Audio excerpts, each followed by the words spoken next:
¿Qué pasa con el sobreendeudamiento? ¿Cuáles son los indicadores de morosidad del sector financiero?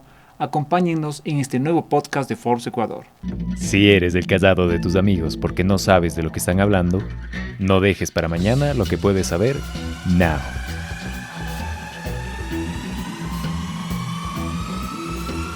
Hola con todos, estamos nuevamente aquí en el estudio de Forbes Ecuador y hoy nos acompaña Margarita Hernández, ella es la Superintendente de Economía Popular y Solidaria. Bienvenida Margarita a nuestro estudio. Hay muchos temas de los que queremos conversar, sobre endeudamiento, educación financiera, la morosidad en el sector financiero. Bueno, empecemos por el sobreendeudamiento, que es un tema del que se está hablando bastante en las últimas semanas y queremos tener aquí su criterio.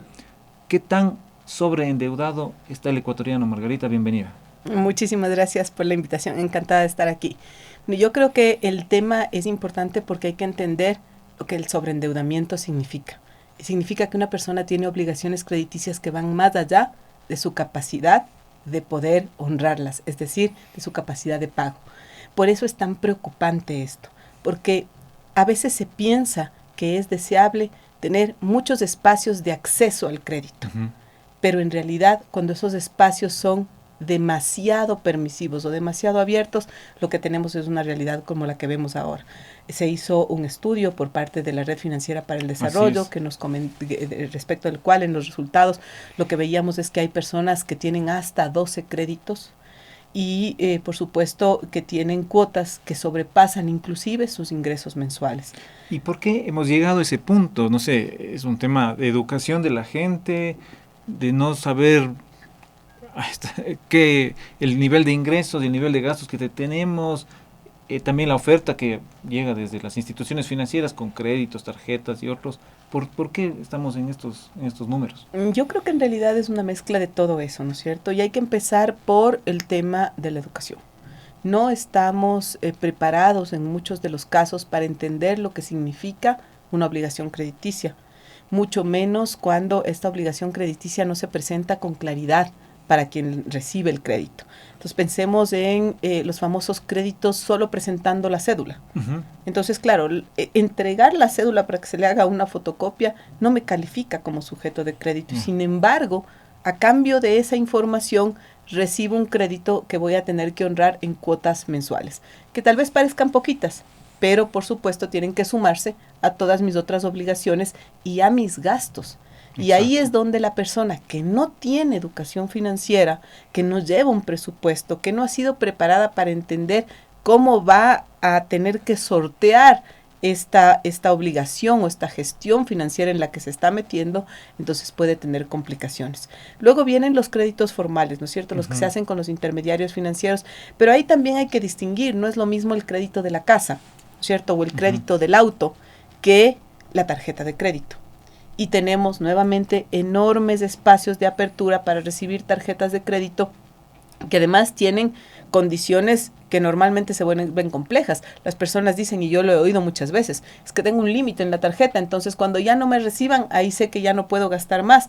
Pero eso no es realmente cierto, porque en muchas tarjetas el cupo máximo va creciendo en la medida en la que la persona va usando, correcto. Entonces, que me acostumbro a que me va creciendo el crédito, me siento importante porque puedo gastar más y voy pagando la cuota mínima y no me doy cuenta lo que va pasando con ese crédito que se vuelve rotativo y que cada vez crece más, pero con un saldo que ya ni miro porque estoy pagando la cuota y se suma a otras cuotas. Y todos conocemos gente que cae en esto, ¿no? Se pierde el control del plástico, del famoso, la tarjeta de crédito, y pasan los meses y entran en una situación bastante complicada. Pero ahí viene un tema adicional que es lo que agrava esto. Como no tenemos una buena base de educación financiera en general, ¿no es cierto?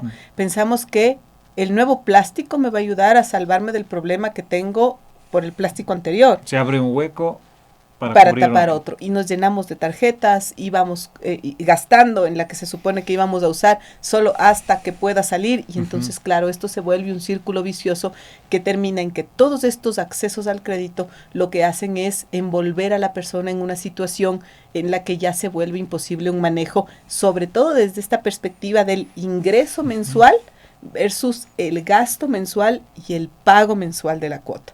y ahí es donde colapsa la economía, ya no de la persona, sino de la familia. De la familia, y se hace, bueno, una cadena. Usted mencionaba que se ha encontrado en este estudio de la Red Financiera de Desarrollo personas hasta con 12 créditos. ¿Qué otros datos se pueden mencionar respecto al sobreendeudamiento? No sé, porcentaje de población, edades, no sé. Hay varios temas que son interesantes, ¿no es cierto? Y es, por ejemplo, pensar lo que está pasando con el acceso al crédito de las mujeres. Y es que todavía mantenemos una brecha importante de acceso al crédito respecto de las mujeres, y esto también hace que haya una brecha del sobreendeudamiento de las mujeres, en donde vemos que más sobreendeudados están los hombres que las mujeres. También pasa mucho que hay un carácter distinto en el acceso al crédito según el rango etario. Y esto tiene un poco que ver ya con los ciclos de la vida, ¿no es cierto? Las personas necesitan más crédito al inicio de su vida económica, donde sus ingresos son menores, y por lo tanto tienen menos capacidad de ahorro. Pero en la medida en la que la persona va avanzando en edad, claro, va cambiando, ¿no es cierto?, la dinámica de su gasto, inclusive hábitos, en el hogar, los hijos crecen, ya no tengo que pagar colegio, universidad, probablemente mis ingresos aumenten, entonces tengo más capacidad de ahorro, ya no necesito crédito, pero lo que vamos viendo es que no hay una planificación financiera que permita que las personas vayan avanzando a lo largo de su vida y adecuando sus comportamientos financieros a estos nuevos momentos. Entonces ahí también vemos espacios complejos de sobreendeudamiento en personas que toman crédito a nombre de otros que no podrían tomarlos, normalmente los padres endeudándose a nombre de los hijos.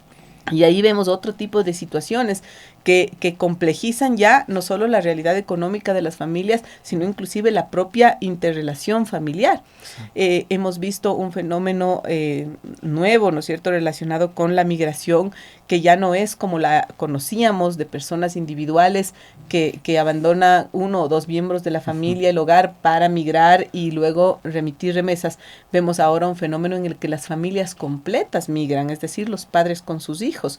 Y a veces para financiar esa migración se toma un crédito y alguien tiene que quedar aquí a cargo de ese crédito, y son las personas de la tercera edad. Entonces vemos otras dinámicas que hacen que haya una realidad socioeconómica detrás de este sobreendeudamiento que debe preocuparnos. O sea, hay varios frentes, muchos frentes que se han abierto a raíz de este mal manejo de los ingresos, esta mala educación financiera, diría yo.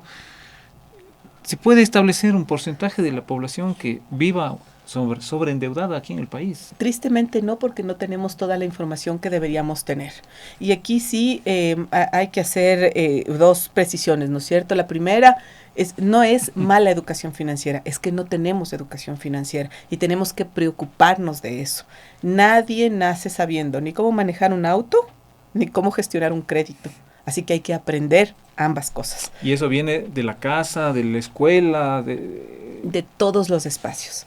Nosotros desde la superintendencia hemos trabajado desde hace 6 años porque se incorpore en la malla curricular de las escuelas y los colegios la materia de educación financiera de manera transversal. Yo le cuento que en el colegio de mis hijos he pedido en varias ocasiones también, o sea, un taller, un curso. ¿Qué dicen ahí al respecto de las autoridades? El ministerio, bueno, hay que recordar que el Ecuador desde finales del año anterior ya tiene una estrategia nacional de inclusión financiera, que también considera una estrategia nacional de educación financiera, y el ente rector de esa estrategia es precisamente el Ministerio de Educación. Ellos están haciendo ya los pilotajes para desde el próximo año escolar incluir en ciertas materias temáticas relacionadas con la educación financiera. Sin embargo, yo considero que esto lo que va a hacer es impactar, por supuesto, en quienes están recibiendo la educación, que son niños que, si lo pensamos en las edades escolares, llegarán hasta los 17, 18 años. Pero el problema que tenemos en este momento son los adultos que ya han recibido crédito desde los 18 años en adelante. Entonces nos queda mucho por trabajar. No hay una edad a la que uno pueda decir no necesito educación financiera, porque además, como se mencionó hace un momento, los ciclos de la vida van cambiando, y si pensamos en esa perspectiva del bienestar financiero, tengo que seguir formándome y aprendiendo cómo gestionar mejor mis finanzas, si es que pienso en cosas como el retiro, por ejemplo. Claro. Entonces, no solo fue suficiente que haya aprendido a manejar bien la tarjeta de crédito, o que haya logrado gestionar durante toda mi vida por 15 años el crédito de la casa y ya lo haya pagado. Es que ahora tengo que pensar en mi retiro. Entonces ahí es donde una nueva etapa que me permite volver a aprender se abre con nuevas posibilidades enfocadas en este nuevo momento de mis finanzas. Eso es un tema cultural, pero y permanente, ¿no? O sea, desde el niño o la niña o el niño que aprende a ahorrar cierta cantidad de, no sé, de sus mesadas, del dinero que recibe, no sé, de la familia tal vez, hasta la persona que está por jubilarse y que quiere terminar, digamos, sin sustos. Y no solo son los sustos, es que ¿qué nos demostró la pandemia, por ejemplo? Que no estamos preparados para situaciones que tengan ese nivel de shock. Nadie en el mundo estuvo preparado, así es. Pero ¿quiénes fueron los menos preparados entre todos? Los que no tenían acceso a una tarjeta de crédito, los que no tenían ahorros, los que no tenían un seguro médico. Y todo eso tiene que ver con la educación financiera y todo eso se afecta con el sobreendeudamiento. Porque si ya no puedo cubrir la cuota, ¿de dónde voy a tomar? Muy probablemente ya no voy a asegurar el carro, claro, ya no voy a pagar el seguro médico, voy a dejar de hacer gastos que parecerían suntuarios, pero no lo son. Y ahí es donde la salud financiera se vuelve sustancial. Y por eso hay que hablar de estos temas. Porque además las personas piensan, es que yo ya no tengo edad para. Muchas veces cuando hablamos de educación financiera, a mí me dicen, me hubiera encantado en el colegio. Ok, no lo tuve en el colegio, no lo tuve en la universidad. Sí, habremos ahorita y encontremos los espacios en los que es posible mejorar la cultura y las prácticas para tener un verdadero bienestar financiero. Margarita, y del sobreendeudamiento llega un efecto que vemos, el tema de la morosidad en el sector financiero. ¿Qué datos tenemos ahí? ¿Cuáles son los datos más recientes? Tanto, no sé, en bancos como en cooperativas. Y hay un tema muy interesante y es que tenemos que entender que así como el sobreendeudamiento no responde a un solo factor, los niveles crecientes de morosidad que hemos visto en el crédito en el sistema financiero nacional tampoco responden solamente a un elemento como puede ser el sobreendeudamiento. Tenemos este tema de la migración, ¿no es cierto?, que por supuesto afecta la morosidad en las entidades. Tenemos temas relacionados, por ejemplo, con la violencia y la inseguridad, que claramente afectan sobre todo a ciertas actividades y en ciertas provincias. Tenemos otras afectaciones muy puntuales que tienen que ver con fenómenos naturales como el fenómeno del Niño o los apagones. Y este conjunto al que se le suma además una situación económica compleja como la que tiene el país, va necesariamente a impactar en la morosidad. Pensemos en el tipo de crédito más sensible a todos estos elementos, que es precisamente el microcrédito.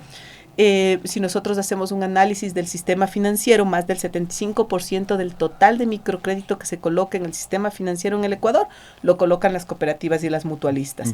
Y la morosidad en promedio está bordeando el 7,5%. En el sector... el 8,5% en el sector financiero popular y solidario. ¿Y eso cómo ha estado frente al 2023? Es una subida de casi 3 puntos porcentuales. Esto en el sector cooperativo. En el sector cooperativo. Hay una alerta, ¿no? Por supuesto. Y en la banca. Pero es una alerta, insisto, que tiene que ver con las condiciones de la economía frente a unos deudores que ya no pueden responder con sus créditos, no a un intermediario financiero en particular. ¿Por qué digo esto? Porque en la banca vemos lo mismo. Los bancos especializados en microcrédito, por ejemplo, que tienen morosidades que superan el 7,5%. Entonces, es comparable la cartera, vemos que hay un problema. Si pensamos, por ejemplo, en qué mueve la economía y nos damos cuenta de que el 60% de la economía lo mueve el consumo de los hogares. Y vemos que hay ciertos espacios en donde ese consumo de los hogares se ha afectado efectivamente.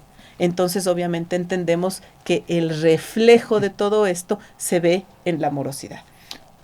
¿Qué tan complicado es entonces ya la recuperación de la cartera? Porque eso es una de las inquietudes que deben tener los ejecutivos de cooperativas y bancos y del sistema financiero en general. Claro, la recuperación de la cartera tiene varios frentes, digámoslo así, ¿no es cierto? Hay cartera más sencilla de recuperar de otra, que yo tenga ciertos tipos de garantías que pueda ejecutar, favorece la recuperación de determinado tipo de crédito, pero tampoco es el ideal que si yo presté con garantía hipotecaria y tenga la hipoteca a mi favor, yo vaya a rematar la casa, ¿no es cierto? No se trata de eso, se trata de encontrar espacios en donde sea posible que haya condiciones adecuadas para que los deudores cumplan con su obligación y las entidades financieras, recuperando esas obligaciones, puedan seguir colocando créditos. Y ahí es donde tenemos que concentrarnos, porque tenemos una economía que necesita que se siga colocando crédito. Y el problema de la morosidad básicamente tiene que ver con un impacto en la capacidad de las entidades de seguir colocando crédito. Entonces, ahí es donde hay que concentrarse. O sea, es un bastante complejo, ¿no? Bastante complicado. Hay que seguir colocando crédito, controlar la morosidad, que la gente logre cumplir con estas obligaciones. O sea, el panorama pinta. Los intermediarios difícil. financieros tienen un rol sustancial en la economía. A donde vamos a llegar es a eso. Por eso es tan importante que el marco regulatorio sea adecuado, no solo a la actividad de la intermediación financiera, sino por supuesto a la situación en la que esa actividad de intermediación financiera se desarrolla. Antes de arrancar esta conversación, hablábamos con Margarita sobre el peso de las instituciones, tanto en la banca como en el sector cooperativo. Y usted mencionaba que existen más o menos 10 instituciones, 5 de cada lado, ¿no? Que son los pilares.